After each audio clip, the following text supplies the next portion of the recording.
ನಮಸ್ಕಾರ ಸ್ನೇಹಿತರೆ, ನನ್ನ ಯೂಟ್ಯೂಬ್ ಚಾನಲ್ಗೆ ಎಲ್ಲರಿಗೂ ಸ್ವಾಗತ. ಅಂದು ನವೆಂಬರ್ 26, 1930.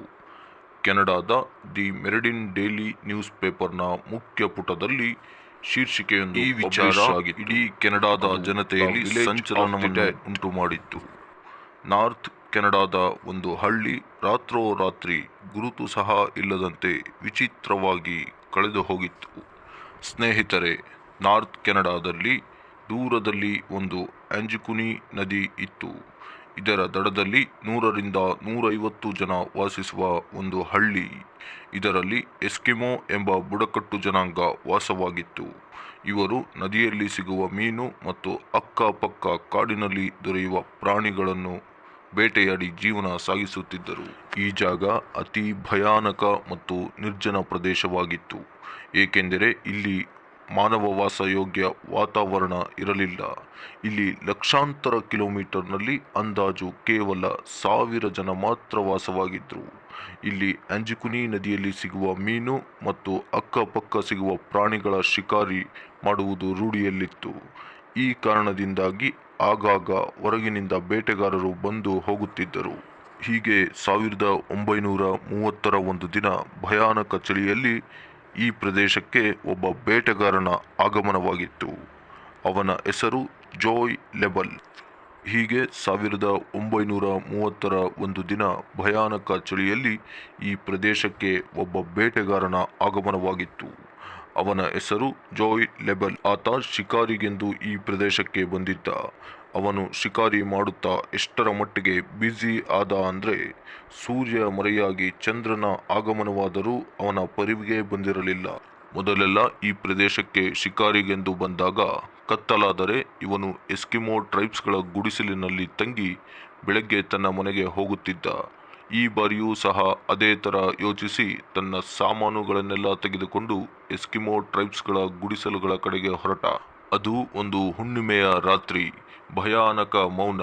ಕಣ್ಣು ಹಾಯಿಸಿದಷ್ಟು ದೂರವೂ ಯಾವ ಪ್ರಾಣಿ ಪಕ್ಷಿಗಳೂ ಸಹ ಕಾಣಿಸಲಿಲ್ಲ. ಬದಲಾಗಿ ತನ್ನ ಹೆಜ್ಜೆಗಳ ಸಪ್ಪಳ ಸ್ಪಷ್ಟವಾಗಿ ಅವನ ಕಿವಿಗಳಿಗೆ ಬೀಳುತ್ತಿತ್ತು. ಲೆಬಲ್ಗೆ ಸಮಥಿಂಗ್ ಈಸ್ ರಾಂಗ್ ಎನ್ನಿಸತೊಡಗಿತು. ಇಂದು ಏನೋ ಅಬ್ನಾರ್ಮಲ್ ಆಗಿದೆ. ತಾನು ಮೊದಲೆಲ್ಲ ಆಂಜಿಕುನಿ ನದಿಯ ಹತ್ತಿರ ಹೋಗುತ್ತಿದ್ದಂತೆಯೇ ಎಸ್ಕಿಮೋ ಟ್ರೈಬ್ಸ್ ಸಾಕಿರುವ ನಾಯಿಗಳ ಬೊಗಳುವ ಸಪ್ಪಳ ಕೇಳಿಸುತ್ತಿತ್ತು.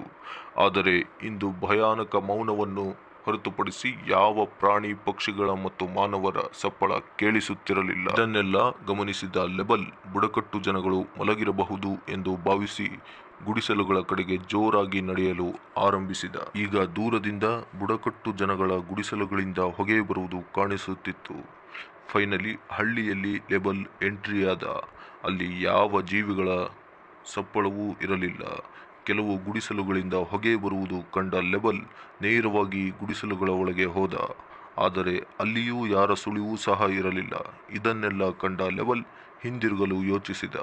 ಆದರೆ ಅಲ್ಲಿ ಗುಡಿಸಲಿನಲ್ಲಿ ಕಂಡ ಒಂದು ದೃಶ್ಯ ಲೆಬಲ್ಲನ್ನು ಚಿಂತೆಗೀಡು ಮಾಡಿತು. ಬುಡಕಟ್ಟು ಜನಗಳ ಮನೆಗಳಲ್ಲಿ ಒಲೆಯ ಮೇಲೆ ಇಟ್ಟ ಪಾತ್ರೆಗಳು ಹಾಗೆಯೇ ಇದ್ದವು.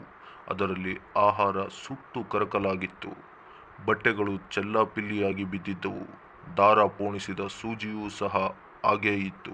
ಇದನ್ನೆಲ್ಲ ಕಂಡ ಲೆಬಲ್, ಇವರು ಯಾವುದೇ ಅನಿವಾರ್ಯತೆಗೆ ಸಿಕ್ಕು ಇಲ್ಲಿಂದ ಹೋಗಿರಬಹುದು. ಆದ್ದರಿಂದ ಅವನು ಇಡೀ ಊರನ್ನು ತಲಾಶ್ ಮಾಡತೊಡಗಿದ್ದ. ಅಲ್ಲಿ ಇನ್ನೊಂದು ಮನಕಲುಕುವ ಭಯಾನಕ ದೃಶ್ಯವನ್ನು ಕಂಡ. ಮುಂದೆ ಆಹಾರವಿದ್ದರೂ ಅಗ್ಗಬಿಗಿದ ಕಾರಣ ತಿನ್ನಲಾಗದೆ ಹಸಿವಿನಿಂದ ಕಟ್ಟಿದ್ದ ಜಾಗದಲ್ಲಿಯೇ ಸಾವನ್ನಪ್ಪಿದ್ದ 100 ನಾಯಿಗಳ ಗುಂಪು. ಅಲ್ಲೇ ಆಹಾರವಿದ್ದರೂ ಅವುಗಳಿಗೆ ಆಹಾರ ನೀಡಲು ಅಲ್ಲಿ ಯಾರೂ ಮಾನವರು ಇರಲಿಲ್ಲ.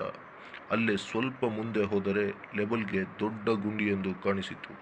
ಅದನ್ನು ನೋಡಿದರೆ ಸ್ಪಷ್ಟವಾಗಿ ತಿಳಿಯುತ್ತಿತ್ತು ಅದನ್ನು ಸ್ವಲ್ಪ ಹೊತ್ತಿನ ಮುಂಚೆಯಷ್ಟೇ ತೆಗೆದಿದ್ದು ಎಂದು. ಎಸ್ಕಿಮೋ ಟ್ರೈಬ್ಸ್ ಜನರು ಎಲ್ಲಿಯೇ ಹೋದರೂ ತಮ್ಮ ಜೊತೆಗೆ ತಮ್ಮ ನಾಯಿಗಳನ್ನು ಕರೆದುಕೊಂಡು ಹೋಗುತ್ತಿದ್ದರು. ಹೀಗೆ ನಾಯಿಗಳು ಸಹ ಇಲ್ಲೇ ಸತ್ತು ಬಿದ್ದಿವೆ. ಹಳ್ಳಿಯಲ್ಲಿ ಜನರೂ ಸಹ ಇಲ್ಲ. ಈ ಎಲ್ಲ ವಿಚಿತ್ರ ಘಟನೆಗಳನ್ನು ಕಂಡ ಲೆಬಲ್ ಭಯಭೀತನಾಗಿ ತನ್ನ ಹತ್ತಿರದ ಟೆಲಿಗ್ರಾಫ್ ಆಫೀಸ್ಗೆ ಹೋಗಿ ರಾಯಲ್ ಕೆನಡಿಯನ್ ಪೊಲೀಸ್ ಸ್ಟೇಷನ್ಗೆ ಇಲ್ಲಿ ಕಂಡ ವಿಚಿತ್ರ ಘಟನೆಗಳ ಬಗ್ಗೆ ವಿವರಿಸಿದ. ಮಾರನೇ ದಿನ ಬೆಳಿಗ್ಗೆ ಪೊಲೀಸರು ಘಟನಾ ಸ್ಥಳಕ್ಕೆ ಹೋದಾಗ ಲೆಬಲ್ ಹೇಳಿದ್ದು ಅಕ್ಷರಶಃ ಸತ್ಯವಾಗಿತ್ತು. ಪೊಲೀಸ್ ತಮ್ಮ ಇನ್ವೆಸ್ಟಿಗೇಷನ್ ಸ್ಟಾರ್ಟ್ ಮಾಡಿದರು. ಇಂಚಿಂಚು ಜಾಗವನ್ನು ಬಿಡದೆ ತಲಾಶ್ ಮಾಡತೊಡಗಿದರು.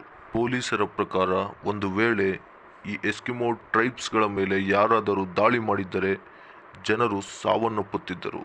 ಇಲ್ಲಿ ಯಾವ ರಕ್ತದ ಕಲೆಯೂ ಇಲ್ಲ, ಯಾವ ಶವವೂ ಇಲ್ಲ, ಒಂದು ನರಪಿಳ್ಳೆಯೂ ಸಹ ಇಲ್ಲಿ ಇರಲಿಲ್ಲ ಮತ್ತು ಪೂರ್ತಿ ಹಳ್ಳಿ ಮಂಜಿನಿಂದ ಆವೃತವಾಗಿತ್ತು. ಅಲ್ಲಿ ಯಾವ ಪ್ರಾಣಿ ಮತ್ತು ಮನುಷ್ಯರ ಹೆಜ್ಜೆ ಗುರುತುಗಳೂ ಸಹ ಇರಲಿಲ್ಲ.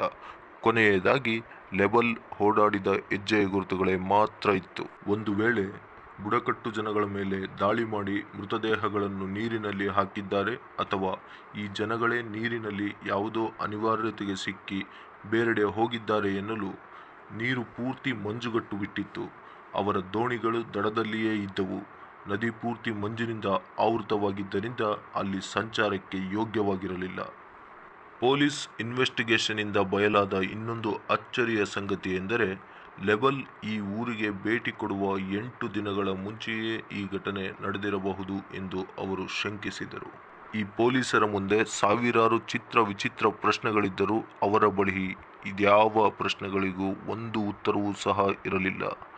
ಕೆಲವು ದಿನಗಳ ನಂತರ ಈ ಕೇಸ್ಗೆ ಅನ್ಸಾಲ್ವ್ಡ್ ಎಂಬ ಸೀಲ್ ಹಾಕಿ ಮೂಲೆಗೆ ಕೇಸ್ ಎಸೆದುಬಿಟ್ರು. ಈ ಘಟನೆಯನ್ನು ಜನರು ಸಹ ಮರೆತಿದ್ದರು. ಆದರೆ ಈ ಘಟನೆ ನಡೆದು ಸರಿಸುಮಾರು 50 ವರ್ಷಗಳ ನಂತರ ಅಂದರೆ 1984ರಲ್ಲಿ ರೋಜರ್ ಬೋರ್ ಮತ್ತು ನಿಗೆಲ್ ಬ್ಲೆಂಡಲ್ ಎಂಬ ಬರಹಗಾರರು ಇದರ ಬಗ್ಗೆ ಒಂದು ಆರ್ಟಿಕಲ್ ಬರೆದರು. ಅವರು ಈ ಪೂರ್ತಿ ಘಟನೆಯನ್ನು ಏಲಿಯನ್ಗಳಿಗೆ ಲಿಂಕ್ ಮಾಡಲು ಪ್ರಯತ್ನಿಸಿದರು. ಅವರು ಹೇಳಿದ್ದಾರೆ, ಆ ಘಟನೆಗೂ 8 ದಿನ ಮುಂಚೆ ಆಕಾಶದಲ್ಲಿ ದುಂಡಾಕಾರದ ಆಕೃತಿಯೊಂದು ಆಂಜಿಕುನಿ ನದಿಯ ಕಡೆಗೆ ಸಾಗುತ್ತಿತ್ತು. ಅಲ್ಲಿ ಏಲಿಯನ್ ದಾಳಿ ಮಾಡಿ ಅಲ್ಲಿರುವ ಎಲ್ಲ ಜನರನ್ನು ತಮ್ಮೊಡನೆ ಕೊಂಡೊಯ್ದಿದ್ದಾರೆ ಎಂದು ಹೇಳುತ್ತಾರೆ. ಇವರ ಬಳಿ ಸರಿಯಾದ ಸಾಕ್ಷಿ ಇಲ್ಲದ ಕಾರಣ ಇವರ ಮಾತು ನಂಬಲು ಅಸಾಧ್ಯ. ಇದಾದ ನಂತರ ಹಲವಾರು ಜನ ಇಲ್ಲಿಯ ಸ್ಥಳದ ಬಗ್ಗೆ ಹಲವಾರು ರೀತಿಯ ಕಥೆಗಳನ್ನು ಹೇಳುತ್ತಾರೆ. ಇಂದಿಗೆ ಈ ಘಟನೆ ನಡೆದು 100 ವರ್ಷಗಳು ಕಳೆಯುತ್ತಾ ಬಂದರೂ ಇಲ್ಲಿಯ ಅಸಲಿಯತ್ತು ಯಾರಿಗೂ ಗೊತ್ತಾಗಿಲ್ಲ. ಇಲ್ಲಿ ಅಂದು ಎಸ್ಕಿಮೋ ಟ್ರೈಬ್ಸ್ಗಳಿಗೆ ಏನಾಯಿತು, ಯಾಕಾಯಿತು ಎಂಬ ಯಾವ ಮಾಹಿತಿಯೂ ಯಾರ ಬಳಿಯೂ ಸಹ ಇಲ್ಲ. ಇಂದಿಗೂ ಇದು ನಿಗೂಢವಾಗಿ ಉಳಿದಿದೆ.